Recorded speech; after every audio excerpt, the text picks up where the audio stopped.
Hello dear student, chapter number 2 में lecture number 9। Next question है अपना, explain the position orientation of a dipole is stable equilibrium, unstable equilibrium and maximum unstable equilibrium. तो what is the formula for the potential energy? We are putting the electric dipole in a uniform magnetic field, so some potential energy is stored in the electric dipole. So the formula is that minus P dot E. What is P here? P is a electric dipole and E is a electric field. Clear? We can also write this formula like that, minus P cos theta. Right? Case number first, for stable equilibrium. Stable equilibrium. For stable equilibrium, theta must be 0. So you should write like that, minus P cos 0, but P cos 0 1 होता है, तो U is equal to minus P. For stable equilibrium you have to remind that theta is equal to 0. For case number 2, for unstable equilibrium, second condition is unstable equilibrium, your theta must be 5, so you can write U is equal to minus PE cos pi, and cos pi is equal to minus 1, so minus minus plus you can write P only. For case number 3,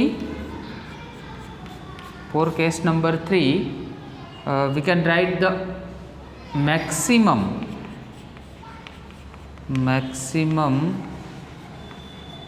unstable equilibrium, maximum unstable equilibrium. So U is equal to minus PE and cos theta. Clear? So minus PE, और इसके लिए हम theta की value लेंगे π/2. Clear? तो cos π/2, cos π/2 0.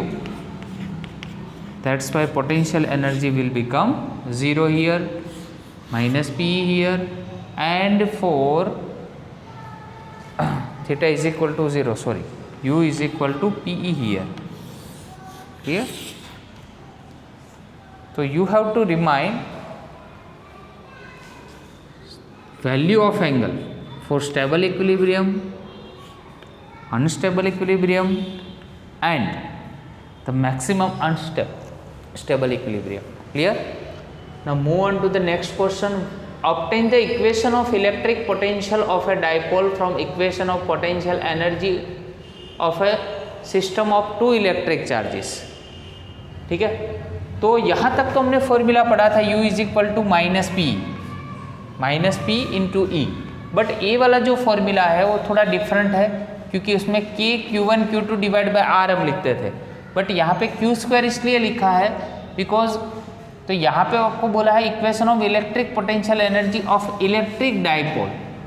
ठीक है, is a dipole of potential energy of a system of 2 electric charge. तो 2 इलेक्ट्रिक चार्ज मतलब Q1 और Q2 की वैल्यू यहाँ पे आप पुट करो, दोनों वैल्यू अगर सेम है और इलेक्ट्रिक डाइपोल बोला है, तो इसके लिए अपना जो डिस्टेंस होगा कितना होगा, 2a जितना डिस्टेंस होगा. So that's why we can write the formula minus P into minus KQ² divided by 2a. तो ये कोई MCQ में या तो कोई सम में यूज़ हो सकता है, ये आप सही से ध्यान रखना. ठीक है, चलो next. Explain the electrostatics of conductor. Explain the effects produce inside the metallic conductor place in an external field. अगर कोई मेटालिक कंडक्टर को आप कोई इलेक्ट्रिक फील्ड में पुट कर रहे हो तो उसका बिहेवियर कैसा होगा, वो इस क्वेश्चन में हमें देखना है. तो देखो, ये जो है वो है external electric field, and this one is a metal, ये है कोई मेटल। अभी देखो जैसे ही आप मेटल की प्रॉपर्टी आप जानते हो, क्योंकि उसमें ऑलवेज क्या होते हैं, फ्री इलेक्ट्रॉन्स होते कि नहीं।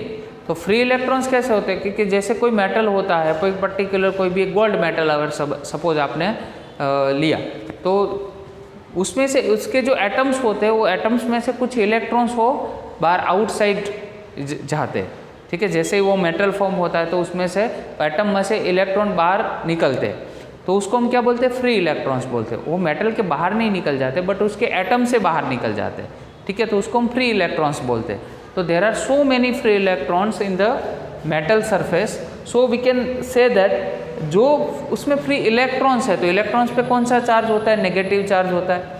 तो नेगेटिव चार्ज जो होता है वो जो एक्सटर्नल इलेक्ट्रिक फील्ड है उसके ऑपोजिट में, देखो ये फील्ड इस साइड पे है बट इसके ऑपोजिट में यहाँ पे ये डिपॉजिट होता है, ठीक है। बट जो अगर पॉजिटिव चार्ज है वो इससे ऑपोजिट साइड पे डिपॉजिट होता है, ठीक है। और ये पॉजिटिव कहाँ से आया, तो आपका क्वेश्चन होगा कि सर पॉजिटिव कहाँ से आया। तो जैसे ही उसमें से फ्री इलेक्ट्रॉन्स निकलते हैं तो उसमें से पॉजिटिव आयंस फॉर्म होते हैं। तो यहाँ पे जो पॉजिटिव है वो पॉजिटिव यहाँ पे डिपॉजिट होता है, नेगेटिव यहाँ पे। तो आप जानते हो electric field always positive to negative flow होता है, दैट मीन्स उसका फ्लो इस तरह से हुआ।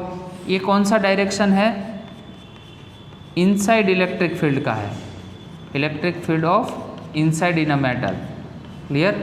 तो it is totally different with external electric field. External electric field की डायरेक्शन इस साइड पे है और मेटल के अंदर की साइड की इस साइड की डायरेक्शन है, आया समझ में। तो मेटल का बिहेवियर कुछ इस तरह का होता है जब हम उसको एक्सटर्नल इलेक्ट्रिक फील्ड में रखते हैं। चलो, write the important results regarding the electrostatic conductor. Electrostatic conductor नाम ही ऐसा, electrostatics. There are two words, one is static and second one is dynamic. So we are discussing here for chapter 2, it is electrostatic, that is no movement of electric charges. ठीक है, तो electrostatic, तो electrostatic field inside is zero. देखो, electrostatic field inside is zero, तो इसका meaning है कि उसमें इलेक्ट्रोस्टैटिक कोई भी जो होता है कंडक्टर, उसमें जो फील्ड होता है एक्सटर्नल फील्ड, ठीक है, ऑलवेज क्या होता है, zero, because there is no movement of charges. अगर उसके चार्जेस की कोई मूवमेंट ही नहीं है, दैट्स वाई वहाँ पे चार्ज है कि नहीं वो ही पता नहीं चलता है। वहाँ पे चार्ज की एब्सेंट या प्रेजेंट है वही नहीं पता चलता है, दैट्स वाई उसमें चार्ज ही नहीं है ऐसा एज्यूम कर ले तो उसमें इलेक्ट्रिक फील्ड भी क्या होगा, ऑलवेज जीरो होगा। चलो, सेकंड पॉइंट है, at the surface of charge conductor, मतलब ये वाला देखो, ये चार्ज पूरा कंडक्टर है, यहाँ पे पॉजिटिव चार्ज डिपॉजिट किया है, यहाँ पे नेगेटिव चार्ज है, उसकी जो डेंसिटी है, ठीक है, इसको क्या बोलते हैं, electric density, electric charge density, electric charge density, उसकी सरफेस की density, electric surface charge density sigma. यहाँ पे पॉजिटिव है इसलिए यहाँ पे ग्रेटर देन जीरो है, यहाँ पे नेगेटिव है दैट्स वाई यहाँ पे माइनस है। और यहाँ का जो इलेक्ट्रिक फील्ड है E is equal to sigma divide by epsilon not into n cap. तो उसमें ऐसा बोला है कि कंडक्टर के लिए से चार्ज कंडक्टर के लिए फील्ड मस्ट बी नॉर्मल। तो इलेक्ट्रिक फील्ड जो होता है वो यहाँ से जैसे बाहर निकलता है पॉजिटिव में से, और जो नेगेटिव होता है उसमें ऐसे इनसाइड होता है, वो ऑलवेज इस सरफेस से कैसे होता है, नॉर्मल होता है। है समझ। तो अगर नॉर्मल क्यों होता है, अगर मान लो कि पैरेलल है, तो अगर पैरेलल है तो उसमें जो चार्ज है उसकी कोई मूवमेंट नहीं होगी, उसमें कोई फोर्स अप्लाई नहीं होगा, इलेक्ट्रिक फोर्स अप्लाई नहीं होगा। तो इलेक्ट्रिक फोर्स जनरेट करने के लिए यहाँ पे जो इलेक्ट्रिक फील्ड होता है ऑलवेज कैसा होना चाहिए, इसके साथ परपेंडिकुलर होना चाहिए, ठीक है, नॉर्मल होना चाहिए, तभी उसकी जो चार्ज डेंसिटी होती है वो इफेक्टिव हो सकती है। सो इक्वेशन फॉर्म हो सकता है E is equal to sigma divide by epsilon not into n cap. The third point is the interior of a conductor can have no excess charge in the static situation. देखो, the interior of conductor no excess charge, कोई excess charge ही नहीं है, that's why वहाँ पे electric field भी क्या होगा, zero. तो इलेक्ट्रिक फील्ड जीरो होगा तो हम ऐसा लिख सकते हैं E into D S Q by epsilon not. अगर इसमें इलेक्ट्रिक फील्ड ही जीरो है तो ये जीरो हो गया, that means Q by epsilon naught, तो Q is equal to zero. मतलब चार्ज ही अगर जीरो है तो उसमें ऑलवेज इलेक्ट्रिक फील्ड भी क्या होता है, ज़ीरो ही होता है। आया समझ में? तो ये अपना थर्ड टॉपिक था। अभी फोर्थ पॉइंट की ओर मूव करते। चलो फोर्थ में क्या है? Electrostatic potential constant through out the volume of a conductor. ऐसा आपने कोई कंडक्टर लिया है तो थ्रू आउट द वॉल्यूम उसमें इलेक्ट्रोस्टैटिक पोटेंशियल ऑलवेज क्या होता है? कांस्टेंट होता है, सेम होता है। कोई भी पॉइंट पे आप इस पॉइंट पे कोई पॉइंट पे अगर आप एज्यूम करो तो उसमें इलेक्ट्रोस्टैटिक पोटेंशियल ऑलवेज क्या होता है? कांस्टेंट होता है and has the same value at the surface on its surface. ठीक है, value surface inside the surface on its surface. That means अगर इस सरफेस पे आप अज्यूम करो या तो उस सरफेस के अंदर की साइड अज्यूम करो तो उसमें ऑलवेज वैल्यू क्या होती है? वहाँ पे सेम होती है इलेक्ट्रोस्टैटिक पोटेंशियल की। ठीक है, क्योंकि उसमें ओवरऑल जो ये चार्जेस होते हैं ओवरऑल सेम डिस्ट्रीब्यूशन उसका होता है। That's why uniform distribution of charge, that's why we can say that the electrostatic potential is always same at the each and every point of the surface. If you go outside, if you go inside of the surface, then what will happen? It is the same for all the points of the surface. Okay, got it? Number 5, what is electric field? The electric field at the surface of a charged conductor is what?